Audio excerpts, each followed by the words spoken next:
Welcome to Twice 5 Miles Radio, fertile ground for conversations worth listening to and remembering. I'm your host, James Navé, always airing first on WPVM LP Asheville 103.7 and streaming online, WPVMFM.org, the voice of Asheville heard all over the world, and on other community radio stations like KCEI, Cultural Energy Radio out of Taos, New Mexico. Thank you, Walter Parks, for our theme song. WalterParks.com if you would like to hear more of Walter's music. Devine Dial, thank you for managing WPVM-FM in Asheville. And Robin Collier, thank you for doing the same in Taos, New Mexico, KCEI, Cultural Energy Radio. You can always reach me, Navé, at jamesnavé.com. Navé is spelled N-A-V-E. And I'd like to remind you we're sponsored by the Imaginative Storm Writing Project. If you'd like to improve your writing chops, imaginativestorm.com is a good place to go to start that process of becoming the writer that you've always wanted to become, imaginativestorm.com. So today I have a new friend on. We have actually met in person a couple of times. Her name is Terra Dyer Gill, and she lives in Asheville, and we met at the Lake Eden retreat, which was at the beginning of May. And we had a nice conversation about healing and art and involvement in community, travel, bit on politics, and just a great conversation about culture in general. So I invited Terra to come on to the show. So Terra, welcome to Twice 5 Miles Radio. Oh, thank you so much. It's a pleasure to be here. I appreciate it. So let's just move into our conversation. You and I met, and you were at the Lake Eden retreat, and you also came to the writing workshop that I held. You were to my left, I believe, as we sat together. That's right. That's exactly Yes. So tell me what you were doing at the Lake Eden retreat. Why were you there? And give me a little bit of sense of what you're up to. So I was there at the Leaf Festival at Lake Eden and had actually had and received a wonderful invitation from Aditi and was just curious. I had no idea what was going to show up for me. I actually have never participated in Leaf. I've heard amazing things about it. And it was funny because Aditi kept inviting me and saying, "Are you sure you don't want to come?" And I said, "No, it's okay." She said, "If I can find you a ticket, would you want to come?" And I said, No, it's okay. Like, no, don't worry about the trouble. And she said, "But if I can find you a ticket." And so I finally said, after 3 or 4 times, "Sure, if you find a ticket and it's easy for you, then that would be great." Aditi's kind of magic. Within a few hours, there's probably like a ticket in my text box. Maybe it was a few hours more than that. So I went, and the strongest pull was, but the land. I had never been there. I heard that there was a lake there. It started sounding really magical when people did describe the landscape and just the creative essence of the festival itself and the people who were coming and just this mass kind of engulfment of culture and expression. And Aditi and I had gone to a restaurant that week, and there were so many new people and there was so much life, and they were all, newcomers who were here for the Leaf Festival. And really, I felt this call and this need to know what that land was like, this amazing, extraordinary land that had called in all of these remarkable people and these wonderful workshops and had been inspired by all of this regenerative inspiration and collaborative over the years of, I believe, and you know this better, I think it's going to be 30 years? No. How long has it been going? It's 30 years. We started in 1995, so 2025 will be 30 years. Hard to believe. It's gone that fast. I was there in the very beginning and saw the first festival, and I've been there ever since. And generation after generation, young people met and fell in love there, and then they had children, and those children grew up coming to Leaf. They had children, and now the original ones who met and fell in love in 1995 now have grandchildren, and they all come still to the Lake Eden and the Leaf Festival and the Leaf Retreat. It was remarkable to see. And then luckily I was able to hear from you and Jennifer about that invitation for the anniversary and what that means and just the history of it. And yeah, and I actually personally do a lot of work energetically with land. That's part of my life work and life calling, as a, in addition to the work that I do professionally, as a diviner, shamanic practitioner and energy medicine practitioner, and amongst other things. But yeah, so that land really holds a really strong epicenter, it feels like, for the people who arrive. And then I felt so called to your workshop. Aditi had actually pointed you out. You were at the restaurant the evening that we were as well, at the Bush. And she said, "You need to meet him." And I said, "Okay." And then I saw that you were leading that writing workshop, which was magnificent. And so, yeah, I felt really, really called to participate and just to watch your mind and your imagination work was really remarkable. Yeah, we met at the Bush restaurant in Black Mountain, North Carolina. It's owned by a South African fellow named Mark. And chickens, he has chickens in the back, and he does all sorts of organic work in the back, and then he serves it in his restaurant. I don't think he serves the chickens, however. I do think he serves the eggs from the chickens, actually. So that's probably makes the chickens very, very happy. This earth, the healing energy work around the earth. Does the earth do more work around you, or do you do more work around the earth? Wow, stunning question. I have come to understand myself through my relationship with the earth. So I think it's actually, I mean, speaking of chickens, right? Chicken or the egg, which one started first? And you have a bird behind you now singing along with us as we do this. So yay, bird. It's modeling. It's reflecting exactly what we're talking about. And my given birth name is Terra, so Terra, like the earth. And so when I was growing up, and you and I have chatted about this kind of casually, but I grew up in Washington, D.C., within the political scene. And so my name felt really important to me because I felt very different and other than the family in which I grew up. And so to me, coming to know myself within the context of very small patches of greenery and trees in DC, which are somewhat more rare there, it felt really important. And it became a lifeline for me to feel like myself. I don't know why, as a child, I just felt like I needed to be in a 4-leaf clover patch or a clover patch or up a tree or making potions or perfumes with flowers. And so I started feeling really guided by it because I continued to always feel called, like almost like a siren call, constantly called into the woods, constantly called into the green space. And over time, I started kind of looking at my life in need of signs and signals, like in need. I was in desperate need to feel like I made sense. And so I started noticing the way that the land interacted with me and the way that I interacted with it. Like I kind of sensed a call and response relationship. And that actually became more and more exaggerated when I started traveling. My family traveled a bit during the summers. My sister lives in Mexico and has since before I was born. So I grew up spending a lot of summers in Guadalajara. And as I got older, like I would actually choose the places I was going. And it was very strange because I would arrive and within a short amount of time, a natural disaster would take place. And I started wondering, like, am I cursed? Like, what is happening? But it was everything from forest fires to tsunamis to earthquakes, floods, and volcanic eruptions.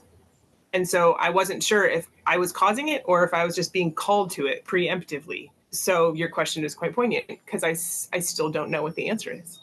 Did you by chance have any calm sunny days while you were on your travels? Or yes, thank goodness I did. Yeah, but they were always interlaced with something else. I mean, literally the definition of phenomenal, filled with phenomenon, which really made me even question deeper and look deeper and try and understand. And that actually did develop into an awareness. I have been in an apprenticeship with specifically one Ghanaian elder on northern Ghana, the Kali tradition of northern Ghana, and have been initiated as what they call a Tindapaga, which is a shaman and a diviner and an elder. And over the course of that work that I've been doing over many years, it has definitely helped me realize that my connection to the land is quite specific. Because as I mentioned to you, like the moment that I got to Leaf, it just felt like there was this eruption of some sort of recognition of the land and also this call from the land for its essence to be acknowledged and for the presence of the Leaf Festival's power in its own knowing of itself, because it was able to both transform and transmute a whole history of other things that had happened in the area and almost solidify itself through the expression of leaf. That's how I felt it. Leaf, it's such a purified distillation of the soul of that land, which really knows the heart of what it is and what it stands for, which is community and progress and culture. And I am curious, you and I spoke about your time as a child and then a young adult growing up in a political family in Washington. And you mentioned names that I knew, and the political family you were in, you grew up in, was really involved in what was going on during your youth and very active in all of the global activities and all of the global explorations that politics seems to spawn.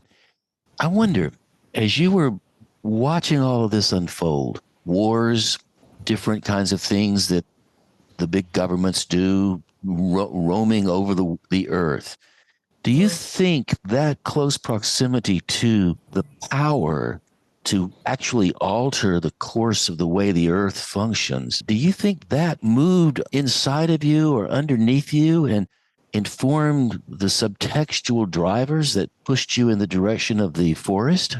Whew, you are speaking my language, sir. Holy goodness. I love the really beautiful subtlety of that question and just the energy of it, because I feel it in my bones as you say it. Yes. Like the short answer is 100%. It was wild. And it's been so interesting because I think I mentioned this to you before. I was completely unaware of what these different people represented in the political field. I grew up in a conservative family and I felt very other, as I mentioned, and never felt conservative. I had to find my way subtly within the context of my family into becoming who I was, which was slowly engaging with something like becoming vegetarian, and then gently kind of inviting in a possibility of veganism. It was working my way into a relationship with my human environment, and then also this greater context of the earth and the political center within that literal sphere. And I also became a very strong but quiet version of an environmental activist. I would join in protests, but I also had to have this leaning in and leaning out energy just because of my family. You know, that was how I found my way into feeling safe within the context of feeling myself, becoming myself. Growing up, we try and figure out who we are. As the years have progressed, I have started becoming really fascinated with this knowing. Every place on the planet has an energetic frequency or awareness of itself. Like, because every place when you go there, you're like, wow, this feels, I become blank, right? I feel more open. I feel more engaged. I feel more excited, or something about this feels weirdly depressing. And different people relate to different locations in different ways. And there's one school of thought is astrocartography, the astrology of the planets where you were born, and how locations have interactions and relationships to that birth process, portal, etc., however you want to think of it. But for me, I just felt it in my body. I just had this feeling of different places that felt safe, awakening. They felt like home. New Zealand felt like home for me. The moment I stepped off the plane, I'd never been there, and I started weeping the moment that my feet hit the ground. I had no idea why. And I went back many times in order to have that experience and to find more of myself. But for me, DC, Washington, DC, had and still has a very strong directive and knowing of itself, which is an epicenter of democracy, ideally, an epicenter of conversation and of culture and of people coming together. You don't necessarily find that in like Wyoming. That's not the energy or the medicine of a place like Wyoming, but it is very strong and prominent in Washington, D.C. And yes, there's, somebody could say, and this could be true too, like it's on the coast, so it was easy to arrive from different locations. To me, there's something else. When you go there, you feel like my sense is there's a structure to it. There's a drive, there's a direction. It wants to go someplace. It wants to accomplish something versus other locations that feel less that. So yeah, I also feel like I was imbibing its own medicine. DC, even just physically, we eat the food from there, we take the water in from there, and simultaneously coming to understand those weird idiosyncrasies and how humans still encapsulate that feeling, but they also have veered in their own directions of maybe turning it into, like I was saying, a more chaotic way of relating to it, maybe doing divisive things underneath the surface as opposed to really living out this feeling of like, how do we come together in conversation, but instead trying to rip people apart and create asymmetry versus a collective sense of wholeness and harmony. So I'm thinking about the aspen groves you see out west. And of course, each aspen tree rises from a root system. So the aspen tree is not singular, but it's part of the entire system that's underneath the ground. And the little aspen trees shoot up a bit like asparagus shoots. So it's a full colony, really, of growth that's communal. I'm thinking about this network that you're talking about, the nodes around the world. One place has one personality and another has another. I'm thinking about that, and I'm also thinking about the oceans. The Atlantic Ocean doesn't know it's the Atlantic Ocean. The Pacific doesn't know it's the Pacific. The oceans are just there. They're not going, hey, I'm Pacific and I'm Atlantic. They're all one thing. So it's a network as well that covers the globe, in addition to this network that you're talking about, which is the energetic node network of places and shifting of energies around. I'm wondering, because you do a lot of somatic therapy and healing, and that's how something holds energy, like the body holds energy a certain way. Would these nodes change if humans weren't there? You're really bringing the magic, sir. Yeah, I believe so. I mean, the same way that if you were to imagine just an open space, it might seem like if we step into a very large, vast open space, nothing changes, perhaps, right? Like that might be how we perceive it because it's so big and so open. And yet Earth functions in these massive kind of beautiful an ecosystem mentality, knowing this, right? That's nature itself. So when we step in, whether we realize it or not, we have affected and impacted that environment, as big as it is and as small as we might be or seem.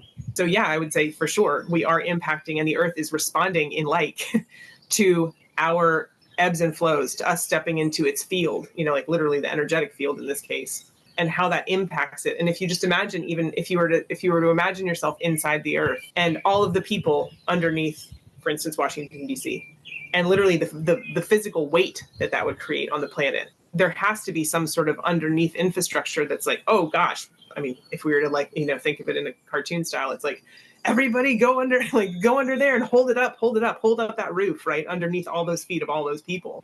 Like, when you step into a room and there's a lot of people, and maybe if you're imagining, or maybe when you step into a room, you realize it's a really heavy conversation, right? Maybe it's loaded with religion and politics or death and dying or something. You can like sense it in your body. To me, a location that has a lot of energy that's focused towards one specific thing or many specific things, or engaged with a specific type of grief or trauma, 9/11, that epicenter of New York City at that time, all the other locations impacted, but that one, physical and emotional trauma and weight and burden on the Earth right there. Like, I can't even imagine what it would have felt like. I mean, when we're getting into the bigger picture of things, and this is my personal belief system, like, we are nature. That's actually quite factual, I think. Oh, everything on Earth is nature. A question popped into my mind. You were saying, imagine the weight of all of the people on Earth. And I'm like, yeah, I can imagine that. But I wonder if you weighed all the people on Earth, and then you weighed all the cockroaches on Earth, and then you weighed all of the ants on Earth. Of the three, which would come out heavier, the cockroaches, the ants, or the humans? I think they actually have done the math on that, and it's definitely one of the insects. I've actually heard that thought experiment before, and it's surprisingly insect heavy. We have maybe an inflated view of ourselves. On that note, though, we do have a power, and we are exercising our power to alter this world from a climate point of view in a way that no other species has ever done before. So even though we may not weigh as much as a whole bunch of cockroaches, the weight of our behavior is tremendous compared to how much all the cockroaches weigh. And just the infrastructures that we've built, that for sure outweighs all the cockroaches and all the ants, probably another 1,000,000 times over, right? All the buildings and everything else. There's actually this really great line. I think the book is called The Things They Carried. And the first line enters into this idea. When you think about the things they carried, you think about the physical things. It's about going into war, and you think about the backpack, but it's more of the emotional weight. The weight and the burden that is carried emotionally and through all the trauma and the grief and all of this like confusion that's happening on the planet. Think about that weight. Like the energetic burden that most people feel, unfortunately, every day of how do I stay alive? How do I keep my family alive? How do I continue? There's a massive weight on the soul of the beings that are here. And that's one of the backgrounds of ecotherapy. Eco-psychology is most people in the world are suffering because we have had this idea that we are disconnected from nature itself. You went straight to it. You're like, but we're all nature. Sometimes it takes people years to actually feel into and acknowledge that, because we have created this idea that we're so separate, and yet our bodies are built of earth and matter and water and that which is literally around us as nature, but coming back into a sensation of that as we connect more into that grief and that burden lifts. But until we fully come into that consciousness of we are earth, our earth is kind of going through, as you said, like all of these transformations and all of these shifts. Our impact on that, even the weight and the psychological burden of this realization of the people of which I am a part, right? All these other humans have impacted this planet in such a way that we're not sure what our future looks like. So narrowing this down from the 8 billion people and all the cockroaches and ants to the work you do with individuals, people come to you asking you to help them harmonize their existence, balance their world, carry the weight they have on their shoulders in a little easier way. So when somebody comes to you, do you see the troubles of all of the world sitting on their shoulders, or how does that individualize per person? And is there any common thread that runs through the people you work with that you've noticed, or more than one thread? I've only come to understand this as I've watched my work develop through my body. As years progressed and, different things, tragedies and things, my father passing and other kind of events, like they shook my mind open in a way that I started having these very strange and eclectic experiences. I started becoming much more intuitive and feeling into things, but that wasn't until I was in my 20s. Before that, I was quite structured and mathematical and kind of had this draw towards math and towards science and things that fit into place. I was very pragmatic in that way. Yeah. But then I had all these like crazy psychic openings and I had no idea how to make sense of any of this. And in all of this, what felt like darkness and despair, the one thing that I kept returning to was my name, the importance of my name. So my first name is Terra, meaning earth. My second name is actually Dyer, D-Y-E-R, which means someone who dyes cloth. I have always been creative, but I really pushed that down in that structured portion of my life. So someone who is creative, who works with dye and cloth, and I'm a painter now, and I'm an expressive artist and all these other things. My last name means gill, which is an organ through which to breathe underwater in somewhat unassuming environments, but to bring in breath and spirit. And so I started realizing that that was the one thing that I had, that I could grip onto, that could become my reality when I was really a child. It was strange because I had recalled that there was a moment when I had this vision of the earth in perfect harmony and communication between all life, and all humans were in this movement and interplay of harmonic convergence with the planet itself. And I had this knowing, this was I think when I was 4 or 5, that I was here placed on the planet to ensure that that took place. And no matter what, I had to keep my body alive in order to make sure that that happened. I felt integral to that part. And then my world fell apart through my upbringing and everything else. And then the whole psychic opening happening, and then needing to make sense of myself. What I kept unraveling, or what kept showing up for me, was no matter what, I have to stay alive. I have to keep my body alive. And who am I in that context? Like in this life that makes no sense to me, where everything keeps falling apart and shedding. And so I kept kind of coming back to my name. And I also started researching things like the Gaia theory. It was theorized in the 70s about how the earth is essentially a living organism, and each of us are cells in our bodies. And I really started saying, okay, if I'm a cell in this body of this greater vision, a version of this thing that wants to become harmonic in perfect balance, and I'm part of that, like, how do I make sense of that? And I kept saying, okay, then I'm important. Something in me was, I need to find a way to know that I'm important.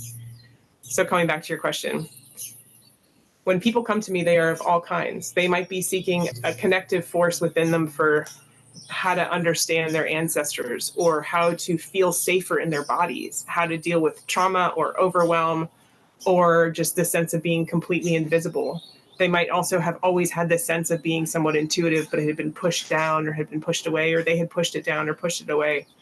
So the first aspect of my work is I try and help people find their gift, like the thing that will help them stay alive. So by the end of our 5-minute, 10-minute conversation, 30-minute, 50-minute, hour, whatever session, I want them to have an experience of that feeling or that knowing that they are connected to all that is, and that they are here with a purpose and a reason and a gift that will help the planet, Gaia theory style, evolve into its highest state of knowing. Each cell has a really specific organizational force that makes it its specific kind of cell, which is really needed in the body. Similarly, like the Gaia theory, we each have a specific vision for ourselves. We have a mission in this bigger sphere. And if we can find that mission, then it helps us stay alive and choose to wake up every morning and to continue to find our way back into a sense of wholeness and completion within the larger context. Wherever people come from, whether it's a spiritual crisis or a physical crisis, like actual physical crisis, body-based, somatic-based, a mind-blowing experience that they really have yet to understand, I always try and help them find a key into themselves so that they have, a reason to live and a way to connect to that source energy inside of them that, to me, is also the source energy inside of the planet and nature itself. The idea of turtles all the way down. So you help people find their, and that's a singular aspiration. I'm going to find my gift. In the work you do you think that one of the reasons why people aren't able to find that singular gift is because they're loaded with many gifts and they can't quite figure out which one is the primary one? Or is there one primary gift, or do you have gifts bubbling up throughout one's life as you move along? Singular or plural? I don't know. I would say definitely plural. Remember recently we were at a filming for the Center for Conscious Living and Dying, one of the films that they beautifully put together, the last ecstatic days. I was there, and at the end, I was being introduced to people, and this woman came up, and she was a sign language interpreter. And she was so emphatic with her hands. And she was, she was just speaking, and I mean, in English. And as I was watching her, I just felt like she could just intuitively know what somebody was going to say before they said it. I had a sense that her hands actually were speaking before the person would speak when she was doing this professionally. Because her hands were so fluent in this language that I could just kind of feel or sense in my body. And I mentioned that to her. I was like, do you realize how intuitive you are? Your hands are telling me this whole story of what's about to come. And it actually started weirdly happening. And another friend was standing next to me, and she said, that's one of your gifts. You help people see themselves almost immediately, because this woman had never known or realized. She had this feeling maybe that she was intuitive, but to never have had that reflected back to her. As humans, we doubt ourselves, right? And that's what I'm saying. I'm only sharing what other people have shown or said to me that felt really real in my body. And I was like, whoa. And I do feel like that's, so in one moment, in one sitting, in one conversation, saying to somebody, this is one gift that I see in you. And we are filled with infinitely many gifts because we have infinitely many moments. And each one can change. But to me, there's also an essence that runs through each of them. There's like a theme of who we are that continues to reveal itself in various ways. For me, I found that as I continued to piece apart my name, which is I ground. So to me, earth is one of my gifts and my medicines, working with earth. Creative flow and being creative comes in all sorts of ways. It could be inventing elixirs and healing kits for people. Creative visual art, that's another one of my gifts. It has many expressions. Also, I love water, and it turned into an absolute love and dedication to open water swimming and diving and working with big mammals. I believe that we have many gifts, and there are some that are way more prominent and that we continue returning to in all of their iterations, if that makes sense. You've got me thinking a bit about this because I am reviewing the gifts that I have, and I have plenty of gifts. I can do all kinds of things. I wonder, though, if knowing plays a big role in this. I have always had a sense of knowing that I needed to do something. And I'm not still quite sure what it is, but I know that I'm on the right track. I have a knowing of my existence. And I'm wondering, as you're talking, all of these gifts that we have, perhaps they support the bigger knowing. I know I must do something, and I will draw on my gifts to do those things. One gift will work today, another one will work tomorrow. Two or three come together in accord to support this knowing, this moving forward, this animal instinct about how to exist on the earth. And you speak of the harmony of earth as Gaia, everything in accord. So the knowing may be connected to the knowing the earth has in its harmony. And then we express it with behaviors. And when we go off the porch, as I like to say, and we get in the weeds all tangled up in the brambles, our knowing gets distorted, our gifts get distorted, and we're over there creating all kinds of muck and terrible stuff that works against that harmony. Back to the politics and back to Washington. That goes on all the time. It's going on now. It was going on when you were there. It was going on all the way back to Rome, and then further back even than that. So the harmony and the knowing is interesting to me. And to me, you just nailed the basic infrastructure of my entire belief system, and also why I continue to do the work that I do. Again, the Gaia theory. There's this whole planet. It's an organism. Each element within that organism has a specific goal towards homeostasis. They started proving this scientifically and having all sorts of evidence for it. And so for me, I was like, okay, if every single part of that huge organism is like a cell, so each human has a specific role that we have, it's like a seed being planted inside of each of us that is a seed, and that seed's going to be an oak tree. Similarly, we might not recognize that when we're born. We stumble around, right? Like we learn to crawl, we do these things, we interact with other cells, humans. We're trying to figure our way out. We're the tree in the forest, so we can't quite see the big picture. We each have been implanted with a specific seed in its most beautiful and magnificent and ideal form. It will sprout into its most ideal and magical and most terrific version of itself. Will grow into that. with the influence of other things that can support that. If it's in a harmonious environment, right, in a forest that is in flow and has enough water and has enough light and stuff, then these things can move gently and greatly into the fullness of what they are. And they continue to create this wonderful organized form, versus if there are other things that come in like bulldozers and whatever else that starts to terrorize and break down that forest. It has to continually try to engage with all of these external forces that are basically destroying it. And so similarly, we are growing towards our ideal version of ourselves. We have a seed within us. So if we can find, and for me, those seeds are our gifts. And our gifts are the things that if we continue to engage with them, then they can give us a reason to live. They can give us a reason to reach for the sun when we get to work with others and continue those aspects of us become witnessed. That's the other thing. You have had this calling. You know that you're here to do something. It feels quite clear to me that you're a bridger of worlds. And you bridge worlds through the way that you communicate, and you invite the imaginal realm. When looking at things creatively and through a creative lens, that's one of the ways everyone can engage a greater part of themselves, the intuitive side, right? Like when you bring in all of the words, when you and I sat down at tea and you were just dropping these like combinations of things, and I was like, what? I'm in a completely different reality right now, but because it was like so mind blowing. But I was like, I am loving wherever I am right now, because I never would have built this out of my own brain. But you brought in this whole new reflective awareness of magical beings and possibilities and ways of interacting, two humans interacting. I stepped away from that conversation completely mind blown and totally ready to try something different. I experienced that as one of your gifts, was this medicine of weaving the imaginal into reality in a way that is unassuming. I feel like you could just find your way into, for instance, a political epicenter in a conversation about like this worldwide decision. And you would bring in one of those, like just even a combination of words that would make people stop. And that in itself can unsteady an environment, which could lead to a whole different outcome. Maybe one that has more imagination and more creativity and flow in it than it otherwise would have, because sometimes people engage consistently in the same way, especially in certain fields. These kind of conversations do tend to fuel that sort of thinking in me. It feels good. Like, for example, I said, Earth becoming more harmonious. And my mind went to, wait a minute, the Earth is eternally harmonious. The Earth is not out of harmony. Geologically speaking, 2 million years from now, the Earth will harmonize itself. I'm wondering if, in fact, the Earth is a living creature. I think it is. Hard to miss, actually. All you have to do is look at the leaves or trees around you. Maybe the Earth has decided to allow humans to run out their experiment as human beings, as a human species, fully engaged in all this crazy stuff that we're doing.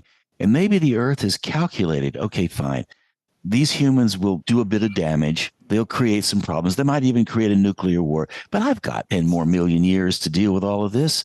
It's a little blip on the radar screen. But what if the humans actually figure it out?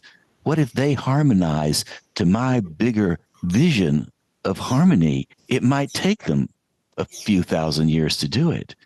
Or they might just wipe themselves out. But if they do, big deal. The cockroaches will still be there. And I like those cockroaches because they've been with me for so long. We're friends. Yeah. And so looking at it from that broader perspective, the Earth is harmonious. And we are the ones that are pulling it out of harmony. We're the ones that are taking the strings and tuning them out of tune, or taking them out of tune. And the Earth is watching us do that and feeling us do that. And as we look at it, we see great damage. And indeed, we are doing great, great, great, great damage. And we may not survive it as a species, but the Earth will go, well, you know, remember a million years ago when those creatures roamed around on my back? Mm-hmm. What idiots they were. They had a chance, but they blew it. Now we'll start over again. And you bring up a great point, and it's actually one that is spoken about through a variety and number of traditions throughout the world. Many indigenous, like Earth-based communities would discuss a number of preset or pre-staged evolutionary moments where there would be a cycle that would come, like in Hinduism, there are the 3 yugas. So there's the first yuga is basically this perfect, in my experience in knowing of it, it's this perfect balance and harmony, right? It's absolute alignment. It's what other traditions might call the Garden of Eden.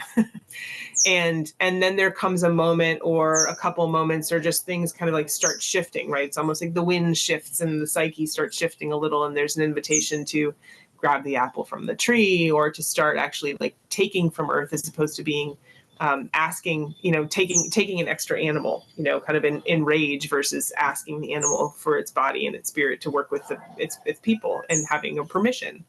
And so there are different things that would shift the environment, almost like if you were to imagine it, right, it would be a shift in the wind. But it was something that kind of became and became and became, and then at some point moved from one yuga or stage or era into the next yuga, where there was more of that unearthing of the what others might call a darkness or an underhanded force within the human's curiosity that sparked into violence. I mean, there was enough of it that it was a clear differentiation between the second and the first yuga. And then there was the third yuga, which, you may have heard the term the Kali Yuga. Kali being the great goddess who was the destroyer, she would come in and destroy that which had turned into total mayhem and chaos. In a number of different traditions, they would often depict these varying stages of progression, human evolution. It was also believed that these stages would happen over and over again, very cyclically. And the earth would almost, if you think about it, could be encouraging that. And then if you also look at other traditions and like larger perspectives, there has been this conversation for many years that consciousness itself started as a unified force or field. And it decided, quote unquote, being in this perfect reverence, it wanted to know itself better. So it split itself into light and dark, or different variety of things, in order to start engaging almost like a puppet show. Or to take all this fabric, it's one piece of fabric, and then you start cutting it up into characters, and then they start having these interplays with one another. And so consciousness itself decided to remove itself from its own awareness and split itself so it could come to know itself more fully. In that idea, that is what the earth is. It is a planetary stage or consciousness. It's an organism in which it is allowing, just like our bodies, all of these things to start interacting, intertwining themselves, interacting. And then maybe in these strange moments, there's a sudden mutation, and then something else happens, and then all of these things start interacting. And this has also been in the environmental conversation for a long time. The earth's going to be here. It's highly unlikely that if we set off a bomb, that it's going to destroy absolutely every particle of this planet. And even then, whatever is remaining is just going to go out and become parts of other things. But if we're going to do something, it's going to be to destroy ourselves. Sometimes that might give people permission to be like, fine, I don't really care. I'm just going to keep doing what I'm doing. But to me, the feeling of what nature used to feel like versus what nature and the experience of nature feels like now is very different. And to me, that's how we gauge what we want to choose, which direction we want to go with. And it's not about always engaging the old practices, but literally about the felt sense of what it was to be in harmony with things. And the breath that we could take when there was clean air, when the air would be more revitalizing in our body. So to me, there is this big picture of, we're probably going to destroy humans if we keep going in the direction that we're going. Earth's probably not going to care too much and be like, I'm always moving towards harmony, just like you're saying. But the question is, how do we want to experience the rest of our lives? And how do we want to gift this practice of our lives into this next evolution of the next era of lives?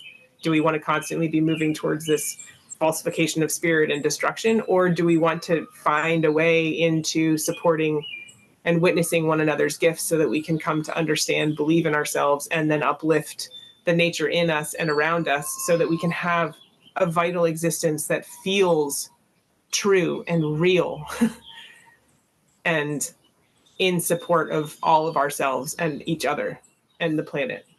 So that brings me close to the final part of our time together. And I'm thinking this question, and we can't answer it. But the question that seems to me that's on the table right now, are we a suicidal species or are we a thriving species? There's not much in between, because if we destroy ourselves as a species, then we're gone. So we obviously can't thrive if we're not here. We've killed ourselves off with our behavior. And we certainly have enough potency, power, talent, gifts, vision, intuition, all of those things that you talk about, to go in the direction of a thriving species that harmonizes with the wind through the trees and the crickets on the ground and the tides in the sea and the sounds of the birds behind us as we speak, as they are in this moment. Well, it's interesting because as you were speaking, I could see the different perspectives. So it depends on who you're asking. If you're talking to somebody who is really, for instance, obsessed with AI, they might be like, we are thriving because we're finally at this moment where we're going to be bringing in this new awareness and awakening. They might be super excited about the trajectory that we're on. Whereas if you come in from another cellular perspective, some other cell might be like, hey, we got to rein this thing in. Depends on who you're asking. And to me, that's also why the somatics of things and of our own knowingness and asking the questions of what are our gifts, and do we feel compelled to use those gifts towards the evolution of a whole being? Or are we choosing to take our gifts and to move them in a trajectory of single-mindedness and small secular sections of just the human belonging? Because if we're thinking about it more from that epic sense, having the perspective of animal mythology, and if you just think about a hawk perspective versus a mouse perspective, mice kind of feel things with their nose and their faces are up close, versus a hawk looks down and it has this mass vision that it can actually access in whatever moment it wants to. So I feel like we're kind of at a moment of asking ourselves, which aspect do we want to choose? There are many stories and myths around this, but basically, which aspect of the planet, which aspect of our humanity do we want to feed? Do we want to feed into? Do we want to keep moving towards? And for me, it comes back to the somatics of the body. Which one truly feels right? Not like feels good in the moment, but feels true. And if we were to sit next to a group of people and find our way into a mindful collective of just breath, or tenderness or softness or grief, what is felt within each and every one of those people, almost that harmonic convergence of a knowing of loss or pain, similar to, I'm sure, what was experienced in 9/11, those moments of almost a collective spirit of mourning. There's so much life in that, as horrible and horrific as it feels. And in other moments where we come together and we almost find our way into a cellular structure and see what the felt sense of our knowingness is. I would imagine, and in the invitations that I've actually engaged with that with others, or inviting that into a space with just two people, there is a knowing in the body, a natural knowing, coming back to the nature of who we are, that is seeking a feeling of collective harmony, versus a thought process that might take us in a really interesting route, but clearly has side effects that are going to take things really off course, perhaps. And I'm not talking necessarily about AI, but I am talking about just a general knowingness. We each of us has a way to connect into our sense of intuition and knowing, the nature of who we are. That's my work, is to really help people connect into the nature of who they are, which is that gift, which is that medicine, which is that knowing, which is that intuition. It's the felt body. It lives inside of the felt body.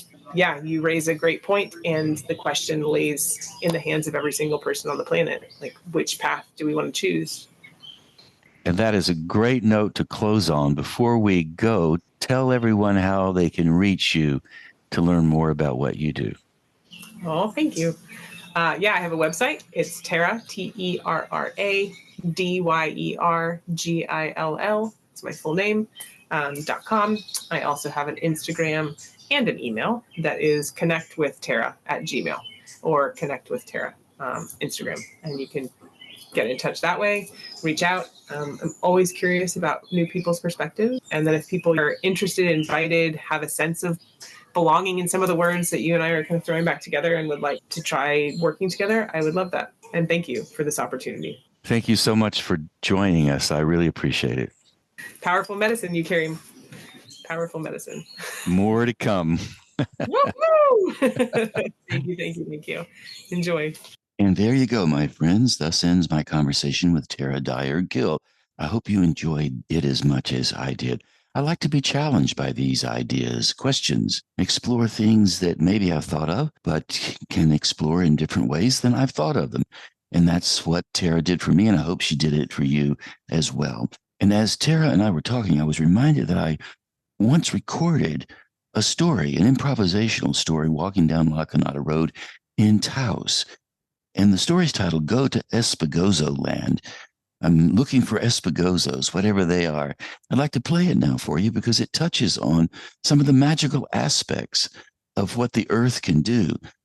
It's a fanciful little romp, I'll admit that, and I don't think there's an Espagozo land, but maybe there is out there in one of the dimensions.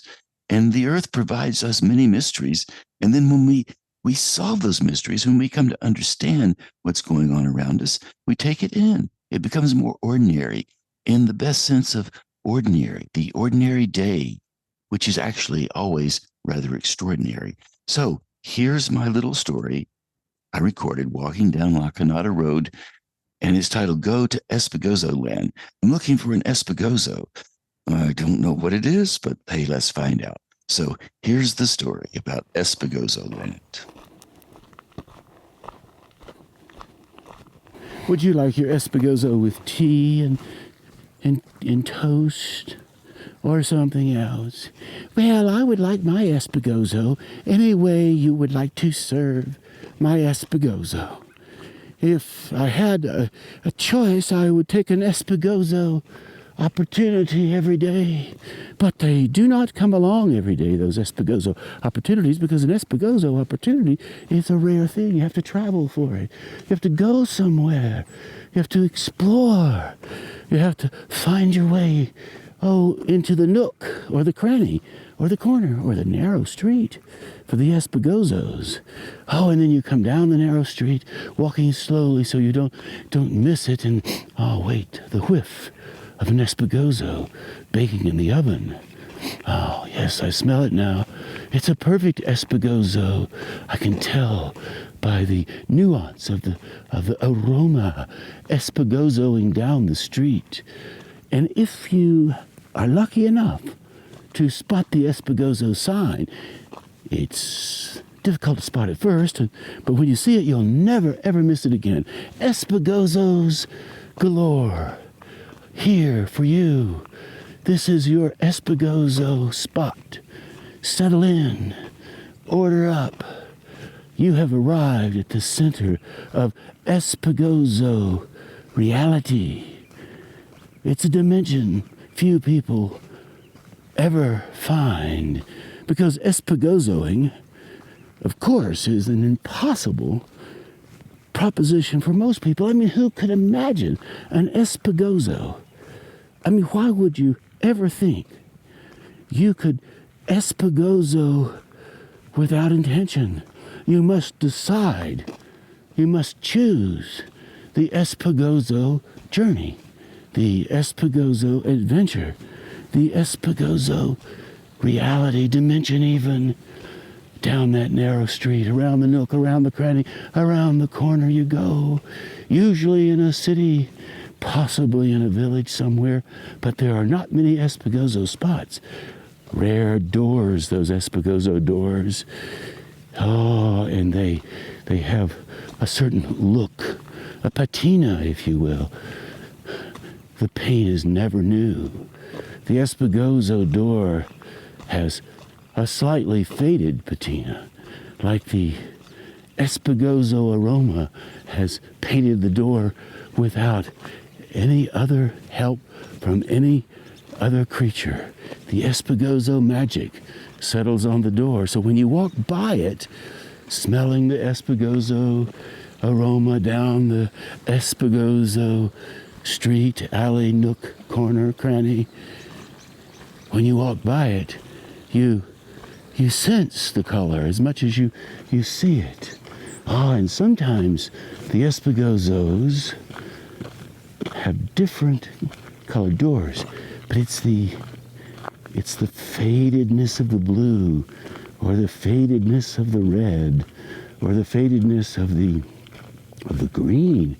And sometimes, if you get really lucky, you will see an Espagozo faded purple door.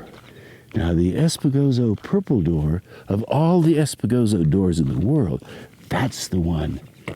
That's the one. The very one you've always been looking for.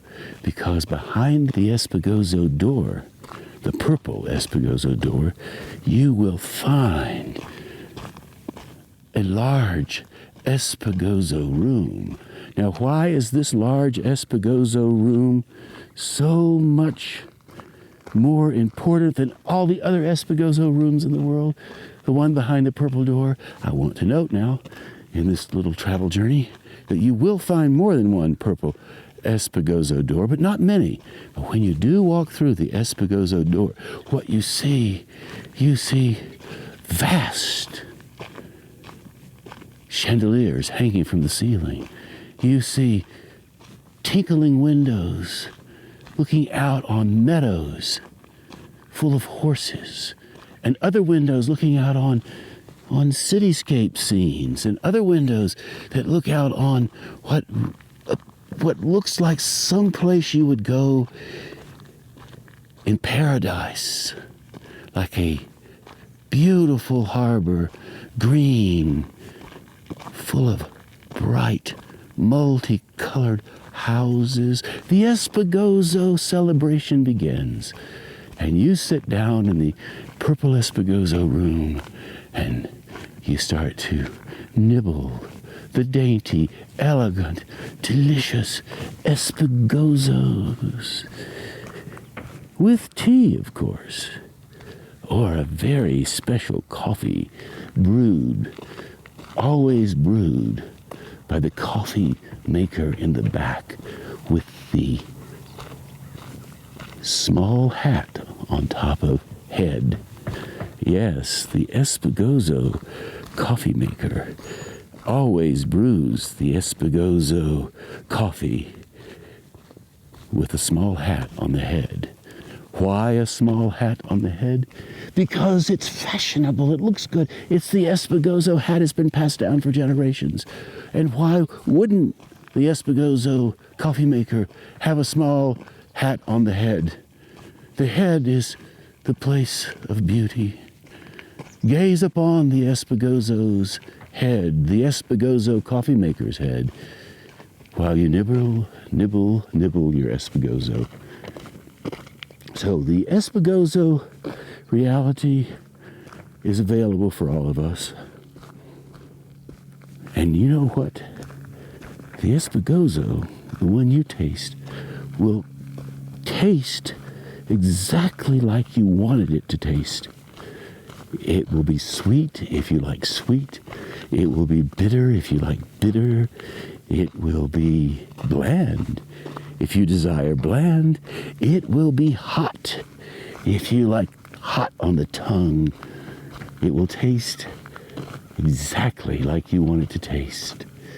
And especially behind the purple Espegozo door, it will taste exactly the way you want it to taste.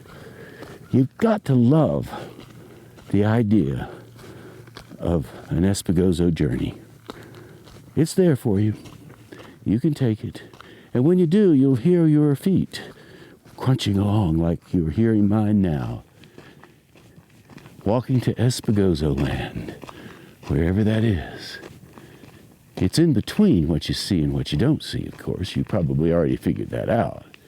There's no way you can possibly go to Espegozo land, take the Espegozo journey down the nooks, the crannies, the byways, the alleys, without going in between what you see and what you don't see. It's not invisible. It's just not available directly in your primary line of sight. You have to look to the side to find the Espegozo route.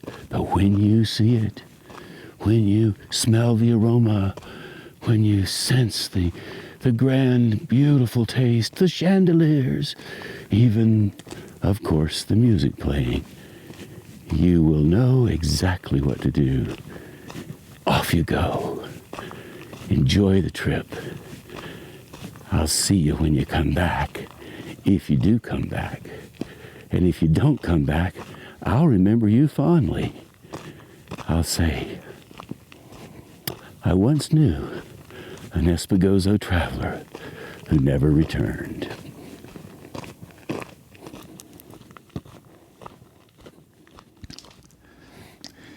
And that, my friends, is the story of going to Espegozo land. I suppose the traveler is always out there wandering around. Once you go out, do you ever come back? Seeking, looking, trying to find something that maybe exists, maybe it doesn't exist, going beyond the horizon, just continuing on and on and on, making life as you proceed through it. Well, however it works, I hope if you go out searching for an Espegozo, you find the one that you're looking for. And I'm going to keep looking as well, so I'll send you a report later down the line if I ever find an Espegozo that suits me. Meanwhile, we have arrived at the time to say goodbye. So thank you ever so much for tuning in to Twice 5 Miles Radio, fertile ground for conversations worth listening to.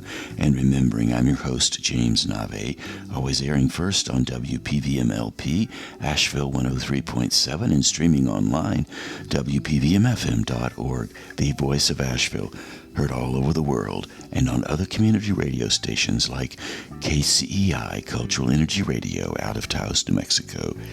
Thank you, Walter Parks, for our theme song. WalterParks.com for more on Walter's music. Thank you, Devine Dial, for managing WPVM-FM. And thank you, Robin Collier, for managing KCEI, Cultural Energy Radio, in Taos, New Mexico. You can always reach me, Navé, at jamesnavé.com. Navé is spelled N-A-V-E. I also would like to remind you we are sponsored by the Imaginative Storm Writing Project. If you would like to improve your writing chops, imaginativestorm.com is a good place to look. And on that note, thanks once again for listening to Twice 5 Miles Radio. I appreciate it. So I'm going to be out there looking for those Espegozos, and maybe you will be too. And in our journeys, maybe our paths will cross, or maybe they won't. Either way, I hope you do come back sometime. Until then, I'll catch you on that turnaround somewhere down the line.